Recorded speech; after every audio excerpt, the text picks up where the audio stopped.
Pessoal, agora a gente vai falar sobre alergia. Você sabia que dentro da sua casa existem diversos fatores que contribuem para o aumento desse sintoma? Eu vou conversar agora com a doutora Fernanda Vilaça, ela que é alergopediatra, para esclarecer as nossas dúvidas.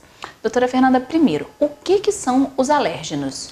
Alérgenos são substâncias, né? No caso, a gente está conversando sobre a alergeno, então são substâncias que estão presentes na poeira domiciliar e eles são capazes de causar reações alérgicas no indivíduo que já são previamente sensibilizados. Então, para se ter alergia, uma pessoa que não é previamente sensibilizada, como você falou, a pessoa não tem alergia. Você precisa de uma prévia sensibilização. Como o aeroalérgenos ele está presente na poeira domiciliar, é fácil qualquer um se sensibilizar. Um exemplo, vamos citar uma alergia alimentar. Para você ter uma reação a um alimento, você tem que ser previamente sensibilizado com ele. Se você tem uma alergia ao leite de vaca, você tem que ter tomado o leite pela primeira vez para você ser previamente sensibilizado. A mesma coisa acontece com aeroalérgenos. Doutora Fernanda, como é que a gente pode controlar os ácaros da poeira? Na verdade, a gente consegue controlar com controle ambiental. Você não consegue controlar um ácaro da poeira ou uma poeira fora do seu domicílio. Você consegue evitar, mas controlar você não vai conseguir controlar. Agora dentro de casa é mais fácil. É o que a gente chama de controles ambientais para essas crianças alérgicas. Quais são os controles ambientais? A gente sabe que o ácaro, ele vive da descamação da pele humana. Então onde você encontra muito ácaros? Colchões, travesseiros e sofás, principalmente criança menor que fica muito tempo em casa. Por isso que a gente pede o quê? Capas anti-ácaros para você usar tanto em travesseiros como em colchões. A gente sabe que o ácaro, para ele se reproduzir, para sobreviver, ele precisa de umidade. Então, o que acontece? Abre-se janelas, portas, deixa a luz do sol entrar para você arejar o ambiente, tá? Evite ambiente com muita umidade, porque eles vão se reproduzir com maior facilidade. Levantou-se da cama, não vá arrumar logo a cama. Deixa aquela cama exposta um pouco para a própria umidade sua do corpo que está ali, ela evaporar ou se dissipar um pouco. Evite brinquedos de pelúcia que você não pode lavar, brinquedos mais de borracha que você pode estar sempre lavando. Evitar no quarto cortinas que você não consiga lavar, cortina de tecido, carpetes. Esses controles mais de ambiente, principalmente no quarto da criança alérgica. Aí você falou da umidade. Como que a gente pode fazer para controlar a umidade? Porque a gente percebe no inverno que há realmente esse aumento da umidade, mas a gente não tem, às vezes, se não tiver um aparelho em casa, a gente não consegue medir.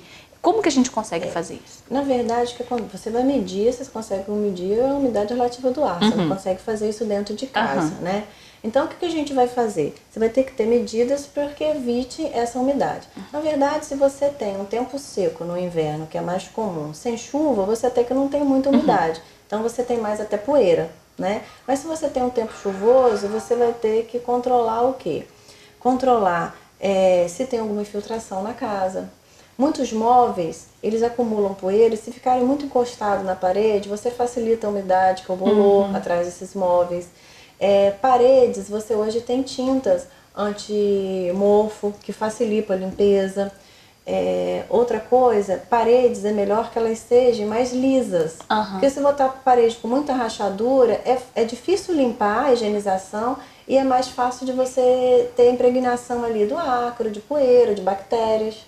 Então, para criança alérgica, parede com textura, nada? Nada. O ideal é a parede lisa.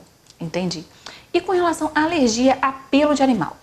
Porque muitos pais, meu filho apresentou uma alergia, vou sumir com o animal de casa. Mas é realmente esse pelo que o animal solta que causa alergia?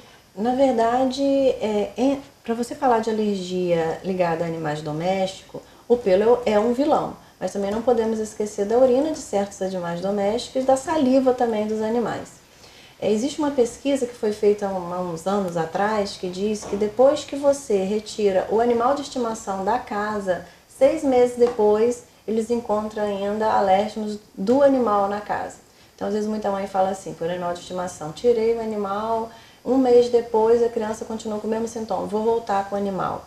Por mais que você tenha um controle, que você retire o animal, os alérgenos do pelo ainda ficam ali um tempo. Ele leva quase 6 meses para poder se dissipar ou você não ter mais a presença deles mesmo, você tendo todo o controle. Dentre esses animais, o que tem mais pelo que a gente encontra muito em casa é gato e cachorro.